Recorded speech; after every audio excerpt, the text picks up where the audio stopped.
Hey ho! Let's go! Welcome back to our show. Thank you once again for joining us. The World Series heads to Game 5, one game longer than one of us predicted, me. We'll keep you updated on that. We're also going to look back at the 2025 outfield, and I think the DH positions with a look ahead to 2026. But as we always do, we begin the show by asking you the question, where else would you rather be than right here, right now? You're looking live at our split studios. This is Fantasy Baseball Now, episode 61. This is good for the podcast. Yeah, right. Absolutely. Remind me of college there. Episode 61. Don't take the road acid. Part is here for our show, part of the ball9.com podcast network. I am Sean. This is Mike. How are you? I'm good. We actually took part in the earliest mock draft in the history of mock drafts, I think. We'll talk about that in a minute. Yeah, give a shout out to Scott White and the awesomeness at CBS Sports Fantasy Baseball crew. They had Mike and I on their first mock draft. It literally concluded maybe a half a second before we went on the air, but 10 seconds. Yeah, the full results of the draft, by the way, will be on CBS Sports Fantasy Baseball page tomorrow, I believe, in the morning. Yeah. You cannot be accused of being a homer. You had the first pick of the mock draft season. I don't know how you got that, but you did. I hate picking first. And I hate who I had to take. You got to take them. You got to take them. I'm so tired of this bastard. And I still took him. So pick one, I had to take Ohtani. Before we do that, you can follow us at ball9.com. Smash the like button on the podcast. Find us on YouTube. Find us on Spotify. Find us wherever podcasts are close to you. He did not pick a red. Not with the first pick, but I did. You know something? We'll talk about that.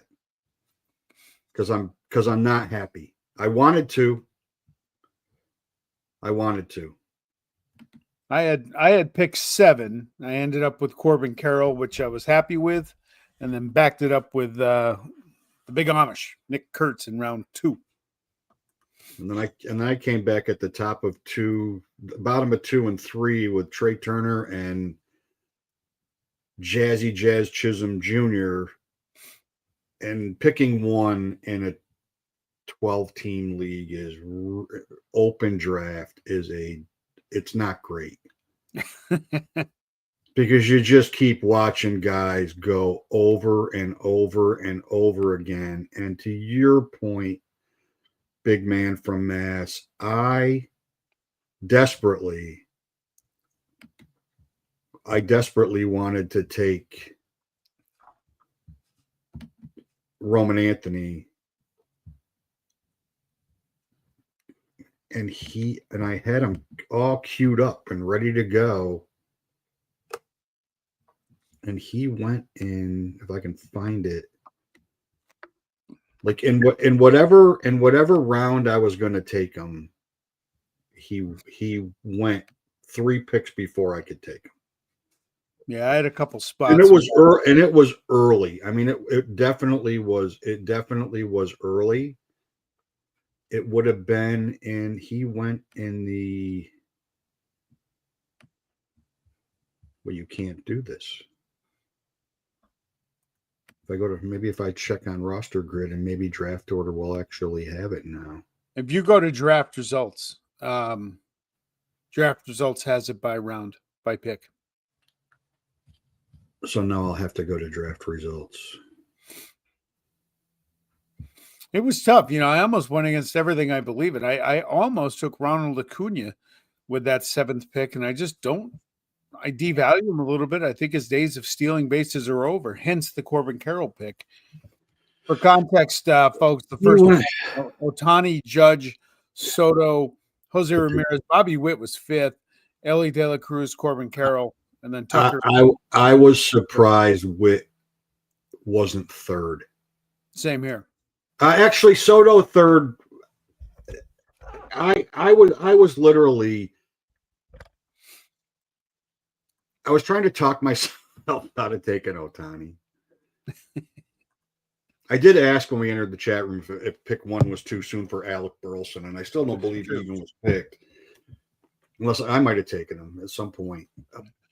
We'll tomorrow we'll find the link down the CBS Sports once it goes live. We'll post it on our Twitter feed if anyone's interested. Yeah, if you don't already go check it. CBS Fantasy Sports is the best I think on the net. So yeah, there was some.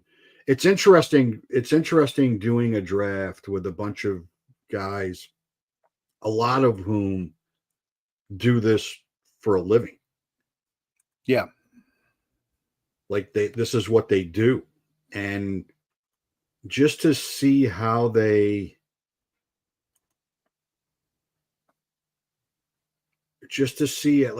like how they think and how they load teams, it's pretty interesting.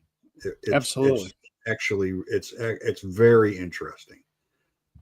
Skubal in the first round in an open draft, that was really surprising.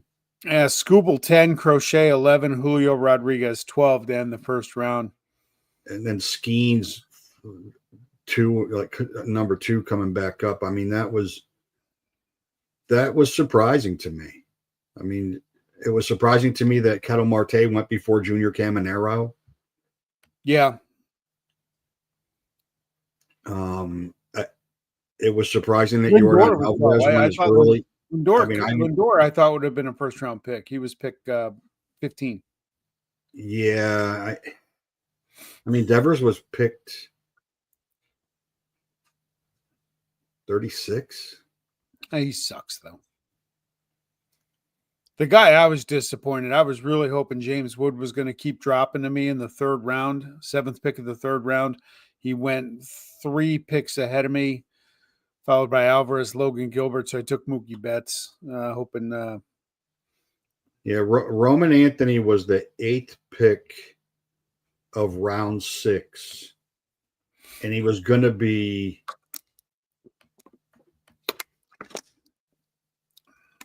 the 12th pick of round 6. And he went. Frank Stanfield got me like 3 different times. Yeah, Marty Tallman. I'm not sure who he is with. He picked right ahead of me. He nabbed a few of my guys. Unfortunately, Hunter Brown was the one that hurt, and it's the one that hurt Hunter Brown in the 4th round. I ended up taking Max Fried because I really needed a pitcher there. But I have way too many Yankees. Way too many. I have Fried, Rodon. I took Brian McMahon as my corner infielder. That's just 3 too many. I've got 2 Oreos, and I wanted Westberg, but I took a lot of younger players. I took Dylan Beavers. I took a lot of younger players. Schlittler. Yep, Drake Baldwin too. Drake Baldwin was hiding in plain sight. He didn't go for a long time. No, he didn't.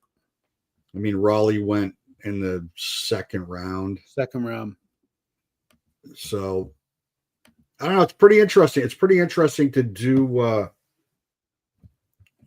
draft this early when there's so many guys that could be on the move. You know, the rumors about Skubal are out there now that they're going to shop him during the offseason, which is just what an asshole move by Detroit. I mean, it's terrible. It's just like, fuck them. Like, what are you doing? What are you doing? Just pay that man his money and just pay him and build your team around him. You got a GM looking to trade their best player, calling out their best offensive player for the number of times he strikes out. You got Dave Dombrowski basically saying that Bryce Harper's average. I mean, talk about priming for a lockout and just not giving a shit. And they're acting like they just don't care They're trying to devalue every single player right now. But then on the flip side, you see the contract money that's being floated around, the wants for Bellinger, 6 for 160. Tucker, 8 for 251. Schwarber wants 5 at 190. Yeah. Like it's just, thank you. That was a good Rounders quote. That it's just, who knows? I mean, I think that from a fantasy standpoint, you have to approach next year as an all-in year. Absolutely. Because there's not going to be baseball in 27. I don't think there's going to be, and I will say, as we are now headed to a 6-game World Series, which both of us, actually 4 of us last week, all said Dodgers in 5. I said sweep. You said sweep. So 3 of us had Dodgers in 5, and you had a sweep. They'll fix their offense. It'll be Bellinger in center, Tucker in right, Teoscar in left, Bregman at third. Plus, don't worry, they'll be at $500 million next year. Not a big deal. They'll figure it out. But they're not. To me, as this debate continues on and on and on and on and on and on and on. I mean, they do have great pitching, but their pitching got touched up. Ohtani was not spectacular. 18 innings the night before, and reaching base 9 times. Good God. In an 18-inning game. I mean, it does take a toll, but the Blue Jays faced the same thing, right? So, but the Dodgers don't hit, and it's been a problem for them all year. I mean, Edmund shows up, of course. Teoscar shows up, of course, because they do in the playoffs, but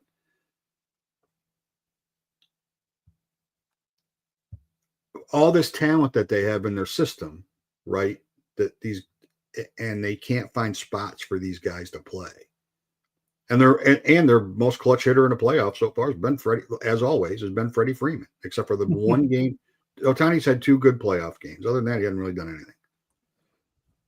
anything. Hey, here's the question I got to ask you. Excuse me. You can ask away.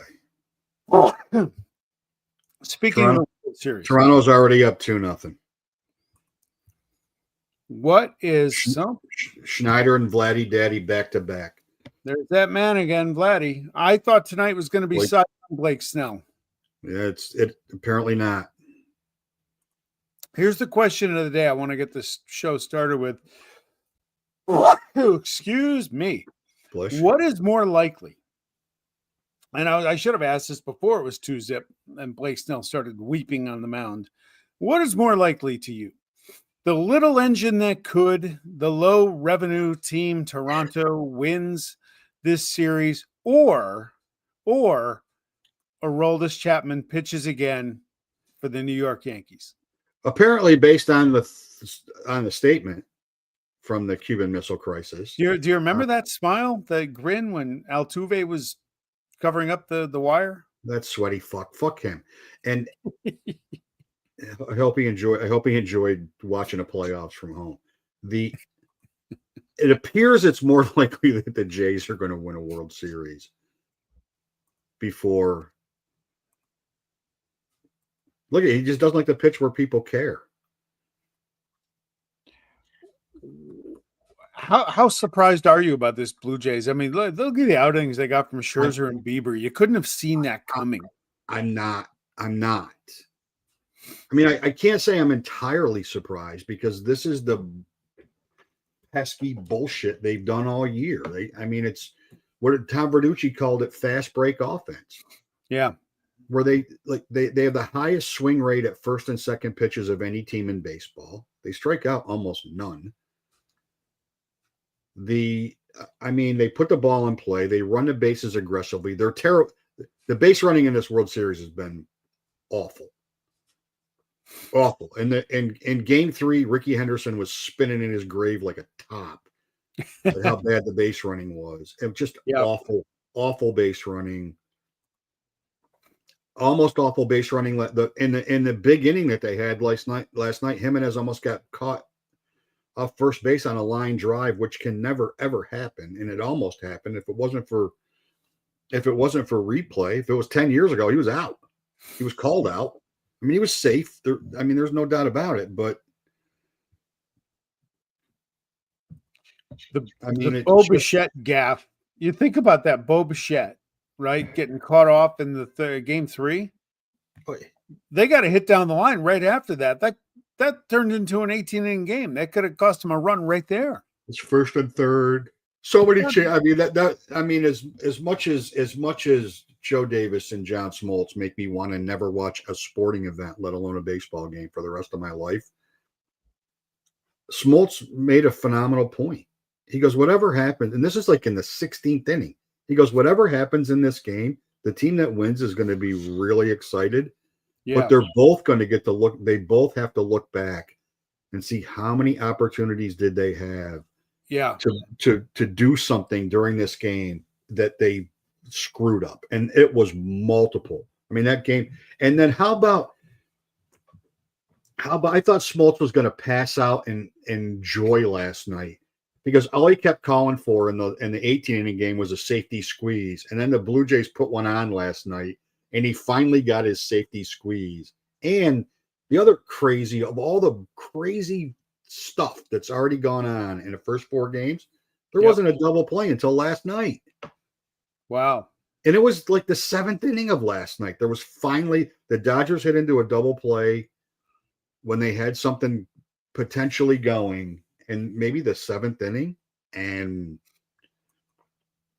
Joe Davis is like, well, there's finally a double play in the World Series, our first double play in the World Series.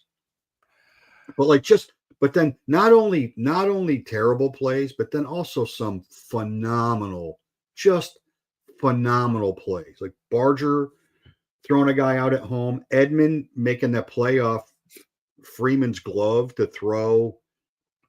I don't know who he threw out at third, but he threw him out by a lot. I mean, just like a tremendous, it's had a lot of pretty good stuff, right? It's had, I mean, all the Blue Jays can hope for is that Blake Trinan shows up on the mound. If Blake Trinan shows up, like, give us more Blake Trinan. That should be a Blue Jays T-shirt right now. We want more Blake Trinan. Did you see the clips for Game 1 when Dan Plesac, when they were talking about who was going to step up, or I don't know what the context exactly was, unsung hero for Game 1? He picked Addison Barger, and somebody on set goes, he's not in the lineup. And he goes, I know that. He goes, but he's going to get a bat in his hand in the 7th, 8th, or 9th inning. He's going to do something tonight. You watch. And he hit that granny in the 6th inning. And they got video of Plesac after that going wild wherever he was watching the game from. I'm like, that is the greatest prognostication I've ever seen. Yeah. A man wasn't in the lineup, and he hit the grand slam to, and the Toronto fans, God love them. I'll tell you, I've been to Blue Jays games up there. The people there are super nice. The beer is cold. It is very delicious. And for them to be chanting, "We don't need you" at Shohei in the first inning, that's good work. Game 1 was just fantastic. That's good work by them. Yeah. That's good work by them. So look at the dominoes of the Blue Jays, because they do have the 5th highest payroll in Major League Baseball, and they have the 2nd highest payroll to revenue percentage in Major League Baseball. The Dodgers are 1, and the Blue Jays are 2. 90% of their revenues are in their payroll. Let's just say for a minute, in the last 2 off seasons, they sign either Ohtani or Soto. Yep. Is the probable MVP of the World Series, if they win, on that roster right now? Because they're not giving Vladdy $240 million or whatever he got. Very possible. I hate the World Series when I don't have a rooting interest, and especially when I can't figure out which team I hate more. And the Dodgers juggled their lineup. They moved Will Smith to second and moved Betts and Freeman down a slot. They finally decided that Andy Paez can't get a hit in the postseason and have started Alex Call. Yeah, he needed to sit down. 4 for 50. Yeah, he was not good. That's That's not good. rough. That's Anthony Volpe shit. That's rough. That's not good. So enough on the World Series. The draft was fun. The World Series is still going on. There will be a game in Toronto. Place was packed last night when they were in LA. Good for them. Good for them. But good for them. I still feel like they're going to get a Maple. They're going to be up 3-2 going back to Toronto, and then the Maple Leafs cloud of curse is going to settle over the city, and they're going to find a way to fuck this up, and then I'm going to have to watch another parade from LA, which I won't watch again. I by the way, I would not, if I was Vladdy Guerrero, I would not tempt fate again and wear a Blue Jays, wear a Maple Leafs jersey to a game 7, because No, that's just bad juju, and it worked out for him once. It's terrible. It's terrible juju. I mean, first of all, the Maple Leafs are lucky to even never get to a game 7, and when they do, they're not winning. No, they gag it. Be better off wearing a Raptors jersey than you would be a Maple Leafs jersey. At least they've won in our lifetime. This is true. So let's start with outfield rankings. And we did 24. So this is the final rankings on CBS Sports, and this is going to change because there's a couple names on here that were outfield eligible starting the season and are no longer, namely Chisholm and Goodman. But Judge, Soto, Rodriguez, Springer at 4, that's a bit of a surprise. Carroll, PCA, Buxton, I think we both were nervous about him coming in. We'll get to that in a second. Arozarena, Wood, Riley Green, Tucker. I mean, Tucker was probably sitting 3 in June. Yeah. Curio was in the top 5 or 6 before he got hurt. Nemo had an unbelievable year. Taylor Ward had an unbelievable year. Duran was probably started the season ranked higher. Soderstrom was a first baseman. Yep. So, and then because I couldn't decide between Babe Ruth or Willie Mays, I just went with Willie, Mickey, and the Duke as the outfield trio. Good song. That's a good song. And then had the song "Talking Baseball" stuck in my head since about 11 o'clock this morning when I did this. Absolutely. But this is how it finished, and when we look at our rankings, and I'll start, well, whatever I bring up, because I can't see which one it is. We'll start with mine. Right? Like I had Tucker 3.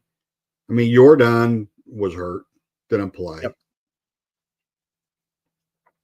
Acuna, I can't believe Acuna's not in the top 24, though he went early in an open draft. Butler was disappointing. Santander barely played. O'Neal Cruz can blow me. Santander was. Is there a bigger waste of money? Oh, Christ. I mean, he's not even, and he's hurt again. Right? I mean, my God. Just awful year. I didn't buy the hype on PCA. I was obviously wrong to do that. I didn't know what to expect of Bellinger. I didn't know if he was going to be Los Angeles Bellinger. Reynolds was very disappointing. Yelich obviously had a phenomenal year. Brenton Doyle had a really good year to a point, and then he dropped off the face of the earth. And then we had the exact same. Well, we had the same 1 through 3. You had Tatis lower. We both had PCA low and Yelich low. Well, Yelich, he gets hurt all the time. He didn't get hurt this year. No, he's going to get MVP votes this year. There's no doubt about it. He's going to get MVP votes. My God, I had Michael Harris ranked that high. Oh man, I was shocked by that because you hate him. Lawrence Butler was as disappointing a year as anybody on that He was list, right? disappointing. Yeah, for sure. I mean, Suzuki had a really good year. I mean, the Cubs outfield was really good, but then they weren't. Yeah. But then they weren't. And if we were starting over, right? If we were starting over, I mean, Judge and Soto are automatics at 1 and 2, but probably Carroll, Rodriguez, Tatis, in some kind of order. Bellinger moves up, PCA moves up, Yelich moves up, Acuna moves up. Yeah. Merrill disappointed this year a little bit. He was hurt a lot. Again, like Yeah.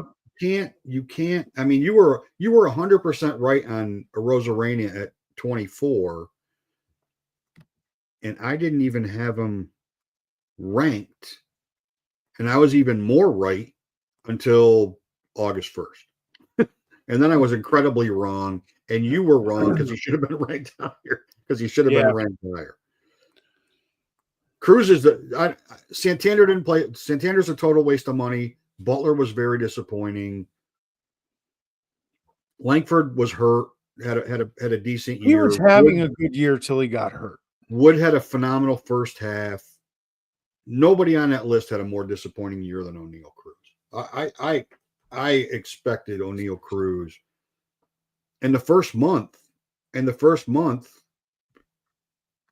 Battlefield Bob was talking about him going 30-50. Yeah. And then he didn't even play every day on the friggin' Pirates. Battlefield Bob sampling his wares maybe a little too often. Yeah. So he's got him now. I got to draw him out in case he's watching. I couldn't get rid of that idiot fast enough. I was just like, wow, this guy's he's killing me. Tatis had a really good year. He had a really good year. He did. He did. Julio had a really good year. I mean, Duran was very disappointing. Yeah, he was. Teoscar didn't have a very good year. Not at all. He gives you what you kind of expect from him, but he didn't go over and above as I thought he would being in that lineup. No. I mean, when you look at Taylor Ward, who knew, right? Soderstrom was playing first base. Who knew? Neither of us had Riley Green. Buxton, we were both terrified he was going to get hurt. The rookie phenom in Toronto is through the first inning. Well, that's good work by him. Maybe in the third or fourth, the fans will show up, and it'll be like neither of us had Springer. That wasn't on anybody's. No, well, Springer and Buxton with their injury, and Springer was just. Why would you have Springer on the list? No, as great as he is, he's the comeback story of the year. What great year, good for him. Former Tri-City Valley Cat, former Yukon Husky. But why would you have had him on your radar? He has done nothing in the last few years to warrant that. No, and I wouldn't have, and we obviously wouldn't have had Brent Rooker on our outfield rankings because we'll look at the DH rankings, and I only did 2, 4, 8. Well, Rooker didn't own a glove until he had to this year. Until Kurtz came up, then he had to do something, and they couldn't not put him in. And then he ends up being a finalist for Gold Glove. So he obviously. Or not him, Soderstrom. And then Butler was disappointing, and they couldn't figure out center field, and they had to get his bat in the lineup. And JJ Bleday was awful. He's not a full-time player. I mean, this is pretty interesting to me because Herrera offensively was better than Osuna and Rooker. Yet he's ranked 6. Manzardo definitely had a better year than Ozuna. And the only reason Jordan's on here is just so we can talk about how much, the reason that the Astros were home was as much of him as anything else.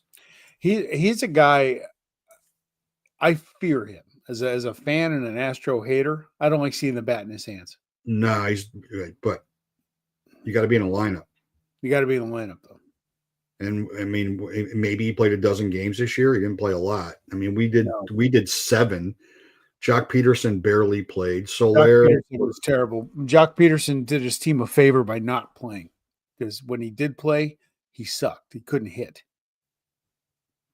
and we had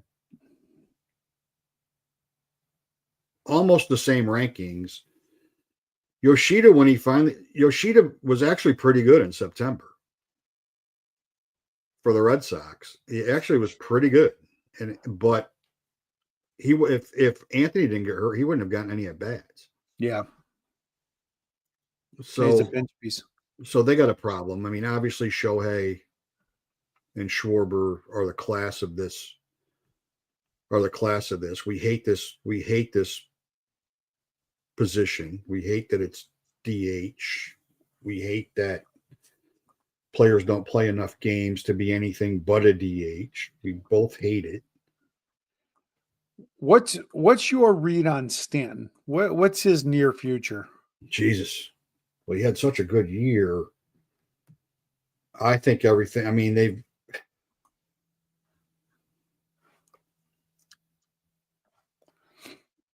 I feel like this is every offseason with the Yankees, right? Yep. Bellinger's a free agent.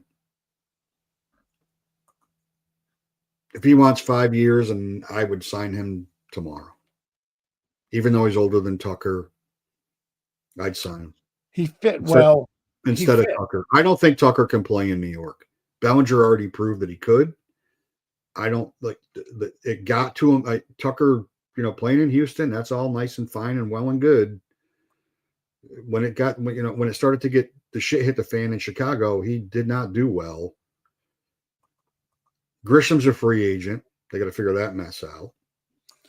Dominguez, they need to make a decision on Dominguez. What are you going to like? Dominguez is either going to be in that outfield or he's going to be traded. There's no in between with him. He's either playing in the outfield next year as a full-time outfielder or a mostly time outfielder, or he's getting traded. It has to be one or the other. And if he has to go in a package for a Skubal, then so be it. Then goodbye. I mean, frankly, if it's a chance to get Skubal, I don't give a shit who you trade. Trade them all. Yeah, but Grisham's expendable. You know why Grisham's expendable? You've gotten the best out of him. Oh, you got a career year out of him. He's not going to do that again. But defensively, he's phenomenal. Right? So if you keep him for what he was before this year, then he's a perfect fit on that team. And then you got Spencer Jones lingering, and they need to make a decision on him one way or the other, whether they think he's, not going to strike out 300 times and he can play in the outfield. I mean, if they put Stanton in left and Spencer Jones in center and Judge in right, it'd be the starting lineup from the 1972 NC State Wolfpack at like 7 feet across the front line. I mean, Tom McMillan, huge. The fact that Stanton was able to play in the outfield last year was a godsend for the Yankees, especially when Judge was hurt. But he's going to be another year older. He's not going anywhere. You can't trade that contract unless you want to eat money. Plus, who wants him? I mean, plus, where are you going to trade him? You know what I mean? I'm sure he'd love to play in the West Coast. He's not going to the Dodgers. That position's already choked up. Yep. He's not going to San Diego because offense isn't their issue. Their entire pitching staff is basically free agents, so they got major pitching issues coming up. Plus, what are you going to get from them? They pretty much traded everybody they have that would be of value. So, I mean, it'd be nice if he could play 140 games. I mean, he had great numbers. He had great numbers this year. Power, average. He had a really good year. I mean, maybe you don't play him until June again next year. I don't know. You certainly can afford it. It's not like you're not going to make the playoffs. That's all that Hal seems to care about is being able to increase the cost of a chicken bucket and a beer by $5 each in the playoffs with that. Did you see they let John Flaherty go from the Yes Network today after 20 years? I thought John Flaherty was really good. Yeah, I can't stand the people on the show, but I actually thought he was fair and even keeled. Yeah, I mean, with Bellinger a free agent, I mean, Judge does have one costly drop in his career, but with Bellinger, Grisham, and Judge in the outfield, that's a You pretty talking good about this one? Yeah, that boy. We remember that? You can't help yourself. I kept that one in the library just for you. Yeah, thanks. That's what I do. That's really that's. I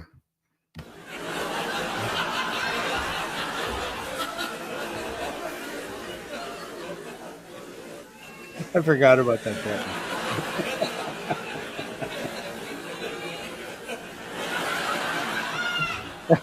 Yeah, that was a good one.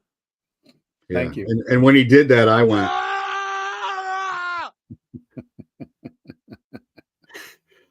I forgot about the sound effects. And then I wanted to reach through the phone and slap you. Yeah. Thanks for bringing that up. That's Anytime.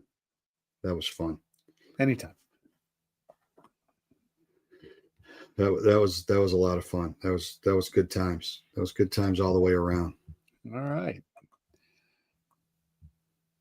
We should try to next week with the mock draft figure out a way that we can at least upload our teams. Yeah, I can do that. All right. I can do it by round. I can do it. I'll be able to figure that out.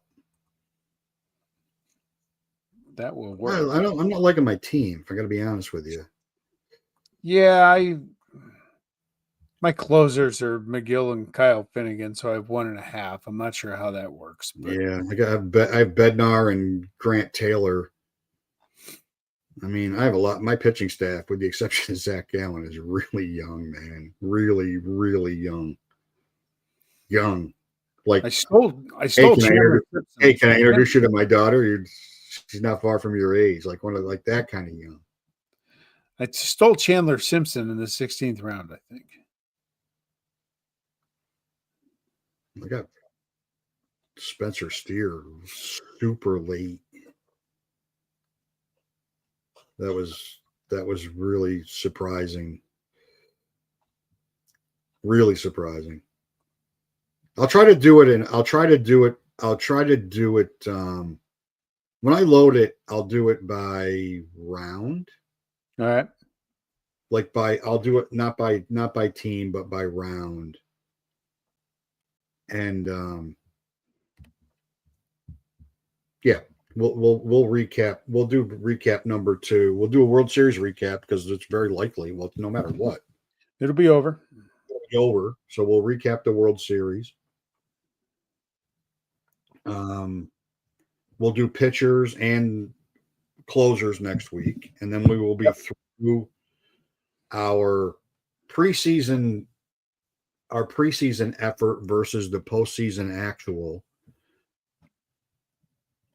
And then we'll start going into and then as we start rolling in here and get into toward the end of the year, we'll start getting into free agency position rankings for 2026 early. We're doing early position rankings. Yeah. Maybe we can talk the Tri-State Baseball Federation into doing a mock draft open. During a podcast? An open mock draft. During the show? That'd be awesome. We could do that. It'd probably take 90 minutes if we could get everybody to do it. Well, maybe less because we had a minute 30 timer today. Yeah, you put a minute on it, and you got to factor out that 500-600 hours worth of alcohol will not be being consumed on a weeknight. Maybe. Hey, speak for yourself. You got to give percentages. You got to give likely odds. We did a mock draft tonight, and I immediately cracked a beer, and I didn't even know why I did it. Some of us had jobs. Well, it was 6 o'clock. I know. 6 o'clock. I mean, I was 2 hours late from my normal drinking time. So, I mean, it's like It's 6:00 mock draft. I'm like, hey, I got a draft. Crack. I just cracked open a Wersteiner Dunkel, and I'm still in Oktoberfest mode. So I'm just drinking all the Oktoberfest. I'm sure we could get 12 for a mock draft. We could get Step Back and Ass Cracks, whatever his basketball team name is, Mr. Basketball, Jeff Rose. I'm sure would jump in for a team that I'm sure our league, I'm sure the entirety of the league would do it. And even if they couldn't participate and they went on auto, that does add a different, that does add a different,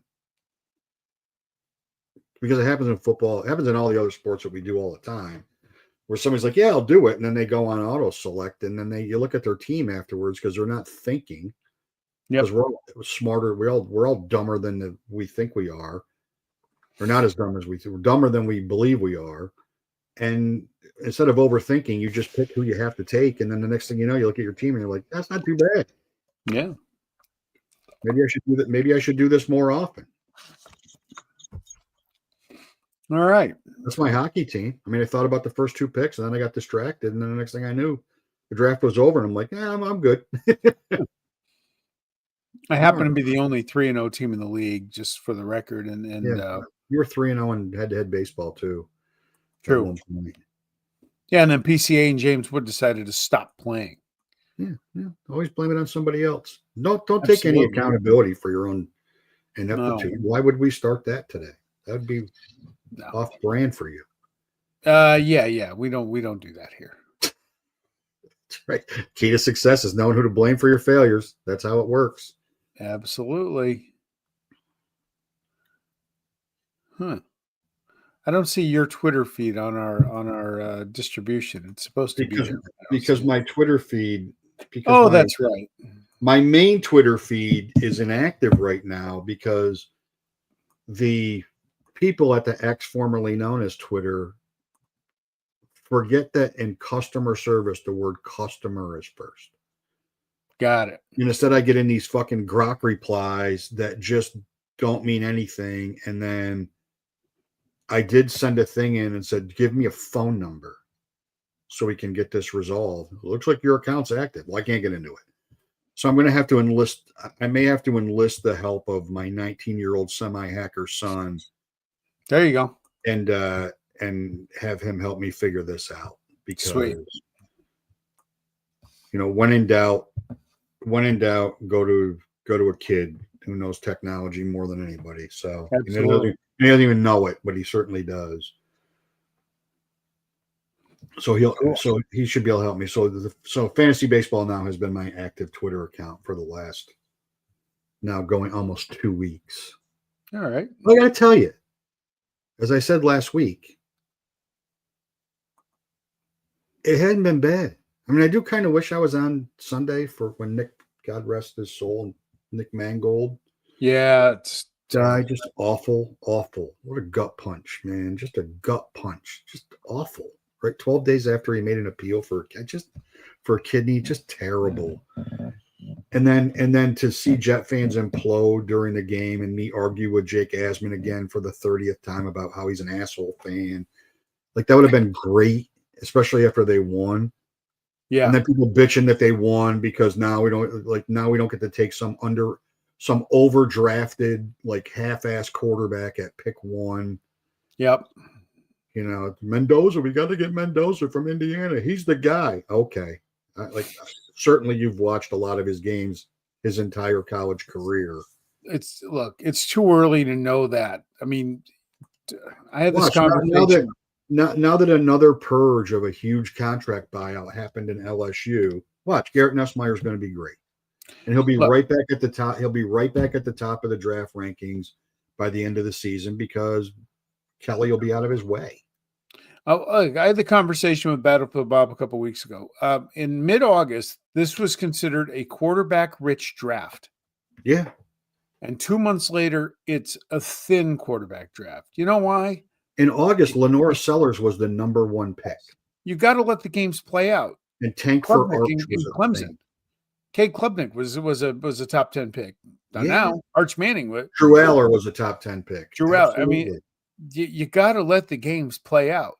You know what? in 2 months from now, it might be a pretty decent quarterback class. You got to see Could what be. happens down the stretch. They're playing big games. You never know what Yeah, happens. Ty never know. Simpson all of a sudden out of nowhere. He's because they're winning. He's the guy. I don't know. I like the kid I from I was I like the watching kid from Dante Moore USC. Morgan. Frankly, I like the kid from USC a lot. To be honest with you, looks Yeah, all not this slow. week. He's going to get his ass handed to him Saturday night in Lincoln, Nebraska. Probably not. No, we're gonna bury. It's a big game. That's a big game in the Big Ten. It's a Big huge game. In the Big 40. That's a big game. Yeah. No, the lucky thing for me is my college hockey game I'm covering starts at 4. I'll be home right at 7:30, just in time for kickoff. I'll be at a 5:30 80th birthday dinner on Saturday. Sweet. Trying to figure out which person that came in my car is going to be that's old enough to have a driver's license is going to be able to drive it home. Yeah, it's going to be a awesomeness. It's after I wear my scary teeth and poop head emoji hat for Friday night for giving out the poop head emoji hat for Halloween is you giving out candy or giving out like pencils or school supplies? I'm giving out apples with razor blades and needles. Oh, you're not supposed to. And then water bottles with acid in them. You're not supposed to divulge that. I know, but like the kids keep showing up. They make their parents eat the apples. I don't know. These kids today are smart. They get it. They get it. These kids today are smart. And I have a white van parked in front of my house at all time, just in case we're going to do a little snatch and grab and make a couple extra bucks on a kid. I don't know. I get 150 kids for Halloween. It's the second biggest holiday in this town next to 4th of July, and it's a blast. It's a lot of fun. It's going to be chilly. There's a little fire pit in my front yard for the kids to gather around. Cooler full of beer for the parents if they want one, and it's always fun. It's always fun. It's everybody terrified that their kids go trick or treating. Not here. Not here. Dennis, welcome to the show. Dennis, it was nice to see your dad get the leaves raked finally. Thanks for the pictures of your dad raking leaves. That was great. Awful. What a son. No sausage. Makes his dad rake leaves. I don't know, Dan. Falling off the cliff. All right. So we are. His next thing is probably going to try to buy land in Jamaica while it's cheap.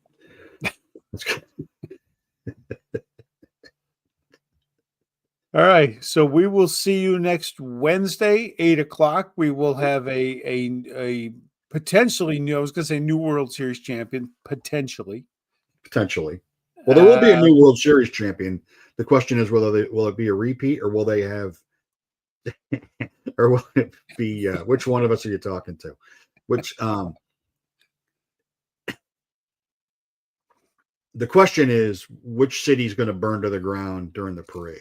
Nobody burns a city down like Canadians do when they win a title. No, not in Toronto. No, Toronto's they're good. They're not Vancouver.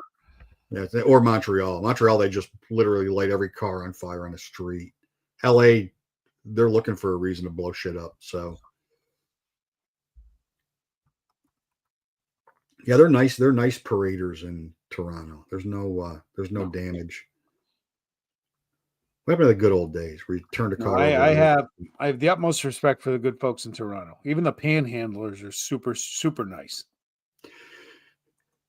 Yeah. Yeah. My recollection of panhandlers in Montreal is they were super nice too. All right. So with that, we're out. We are out. Like button. Follow us. I got through that whole thing without ripping the Montreal Canadiens for just being a fraud of a hockey team. Almost. You almost did. Almost. You had to bring it up. Could have stopped, but you didn't. No, I got to get that dig in because they suck. So anyway, next week, let's go a little engine that could. Let's finish this off. Yeah, let's go. Little engine that could. Pitchers and closers next week. Ben. Review Thanks, big man. and the look ahead. Thanks a lot, folks. Enjoy Adios. your week. Happy Halloween. Enjoy the trick or treating. Yeah. Yeah. We'll take the